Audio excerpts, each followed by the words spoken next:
Taliban's secret construction has erupted like a storm, shaking the world into silence. Canals, dams, and megacities rise where ruins once stood, each project a weapon of power and dominance. The result is a transformation so staggering that it leaves everyone speechless. Wait, the Taliban are building this? For decades, their name was tied to war, rubble, and ruins. But in 2025, the story has flipped. They're not tearing things down, they're putting them up. Not tents in deserts, billion-dollar mega projects. But here's the real twist. This goes far beyond concrete and construction. It's about power. Power over rivers, power over energy grids, power over the untapped trillions hidden under Afghanistan's mountains. Because right now, while the world still pictures Afghanistan as frozen in the past, the Taliban are laying foundations that could flip the entire region on its head. The largest canal in Asia, already under construction, a city bigger than Kabul, rising from the ground, a secret Chinese mega-corridor, signed and sealed. And that's just scratching the surface. We're talking about railways that slash transit times from weeks to days, pipelines that carry gas from Central Asia straight into South Asia, dams that can turn off the taps for Iran or light up entire Afghan provinces. Piece by piece, they're converting Afghanistan into a trade crossroads the West never imagined possible. It's brutal irony. For 20 years, Afghanistan was described as the graveyard of empires. Billions poured in, and the country was still left in ruins. Now, the Taliban, sanctioned, isolated, unrecognized, are achieving what foreign-backed governments couldn't. Not promises, not speeches, concrete results. And here's the part that should keep world leaders awake at night.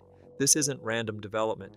It's a strategy. Every dam, every canal, every tunnel, it's a move on the chessboard, a deliberate attempt to transform Afghanistan from a war-torn wasteland into the beating heart of regional power.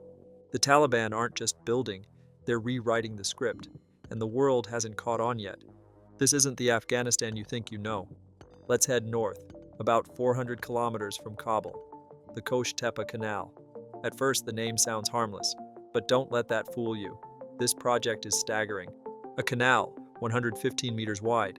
To put that in perspective, that's wider than California's famous aqueduct, and it stretches across a barren desert, carving a river where none existed. Here's why it matters. The canal will divert 20% of the Amu Darya River, one of Central Asia's lifelines, and pour it straight into Afghan soil. The payoff? 550,000 hectares of farmland suddenly come alive. That's more than the entire state of Delaware. With just this one canal, Afghanistan could increase its farmable land by a third, and maybe, for the first time in history, feed itself without depending on anyone else. But here's the brutal twist.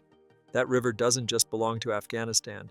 Uzbekistan and Turkmenistan depend on it to water their cotton fields, and the Taliban's message is loud and clear: we're taking our share, whether you like it or not.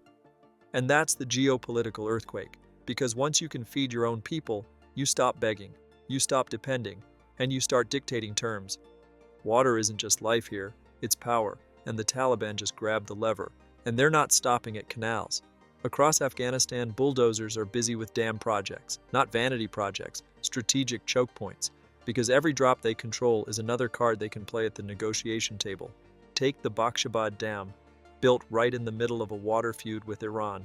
Tehran is already furious, warning about rivers drying up. But the Taliban aren't backing down, because they understand one thing: whoever controls the water controls the game. Hydropower, agriculture, negotiating leverage, all of it flows from the same source. These dams aren't just concrete walls, they're weapons, bargaining chips the Taliban can use against Iran, against Pakistan, against Central Asia. Imagine being able to turn the tap on or off while your neighbors beg for mercy. That's not just infrastructure, that's power politics in liquid form. And here's the irony that stings. When Afghanistan was under a US-backed government, billions were poured into projects just like this. Where did it go? Corruption, mismanagement, delays that never ended, ribbon cuttings with nothing behind them, blueprints that gathered dust while officials lined their pockets. Now, with no foreign aid and no recognition, the Taliban are somehow doing what others couldn't, finishing the projects. Brutal efficiency. No endless committees, no endless consultants. Just men with orders, machines in motion, and deadlines that actually mean something. But the most jaw-dropping project isn't in the deserts or the rivers. It's rising right next to the old capital, Kabul New City. This isn't just another construction site. It's a blueprint for Afghanistan's future. Scale? 722 square kilometers. That's 1.5 times the size of present-day Kabul. Vision? A brand new hub with 250,000 housing units, enough for up to 3 million people. And it's not just housing. The Taliban are drawing up a modern city plan. Universities, hospitals, shopping centers, parks. The works. Imagine. The same group that once banned music is now sketching blueprints for malls and metro lines, a twisted plot twist no one saw coming. Take the Golden City section, 42,000 housing units spread across 372 hectares. Then there's Parcel B, 6,600 homes for 40,000 people. Construction restarted in August 2023. And by late 2024, Parcel 2.6 launched with a $700 million investment. If it's completed, Kabul New City would rank among the largest planned urban projects in Asia. Not bad for a country the world still imagines stuck in ruins. So, how's this all being paid for? Afghanistan is sanctioned, cut off from banks, ignored by the West. Enter China. In May 2025, Beijing, Islamabad, and Kabul quietly signed a trilateral deal, extending the China-Pakistan Economic Corridor, CPEC, straight into Afghanistan. That's a $60 billion mega corridor, linking China's Xinjiang province through Pakistan, right into Afghan territory. Why? Minerals. Afghanistan isn't just mountains, it's a treasure chest. Lithium, copper, rare earths, trillions of dollars worth, and China wants them for its tech empire. Here's the trade. Beijing funds the projects, the Taliban provides the security, and the West watches from the sidelines. 20 years ago, Afghanistan was a battlefield. Today, with China's money and the Taliban's bulldozers, it's becoming a construction zone. But this story isn't just about canals and cities, it's about turning Afghanistan into the beating heart of trade. First up, the Trans-Afghan Railway, price tag $4.8 billion, length 573 kilometers, and it includes 300 bridges and 5 major tunnels. Impact? Transit time cut from 35 days to just 4. What once crawled across deserts in over a month will now glide across Afghanistan in less than a week. And here's the kicker. This isn't just a railway, it's a lifeline, a direct artery pumping goods from Central Asia into South Asia, connecting landlocked nations to ports and slicing open trade routes that were once choked by mountains and politics. For the Taliban, it's not just tracks and trains, it's leverage. Whoever controls the railway doesn't just control transport. They control the future flow of money, minerals, and influence across the region. Add to that the Herat Railway, already connecting Afghanistan to Iran's ports. For decades, Afghanistan was where trade routes died. Now, it's the shortcut everybody wants. Then comes the Salang Tunnel. Once infamous as a frozen graveyard, now getting a $100 million resurrection. If the Taliban pull this off, that tunnel transforms from a death trap into a lifeline. Piece by piece, they're positioning Afghanistan as the new Silk Road hub, the graveyard of empires, turning into the highway of trade. Now pipelines, and this is where things get really wild. Meet TAPI. That's Turkmenistan, Afghanistan, Pakistan, India.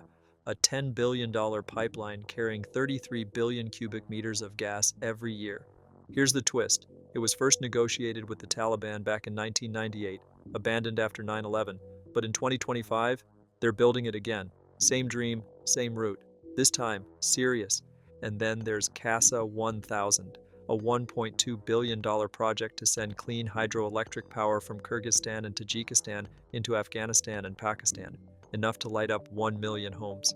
The World Bank doesn't even recognize the Taliban, but still greenlit construction, with a trick. All payments bypass the Taliban.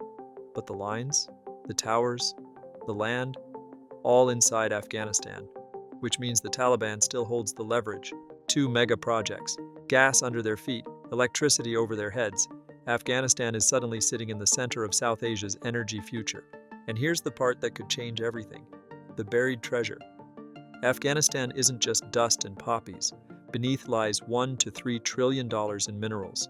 Lithium for EVs, copper for electronics, rare earths for smartphones and missiles. The exact resources the world is scrambling for in the 21st century. Think about it. Every iPhone, every Tesla, every fighter jet depends on the stuff under Afghan mountains. And who's holding the keys? Not Washington, not Brussels, the Taliban. If they play their cards right, Afghanistan doesn't just become a middleman for trade, it becomes the storehouse of the future. A place so strategically rich that superpowers won't just want access. They'll compete, claw, and cut deals to get it. That's the real endgame. Roads, railways, tunnels, those are just the wrapping paper. The prize inside is mineral wealth that could redraw the global map of power. And the Taliban? They know it. For once, they're not blowing up the future. They're digging it out of the ground.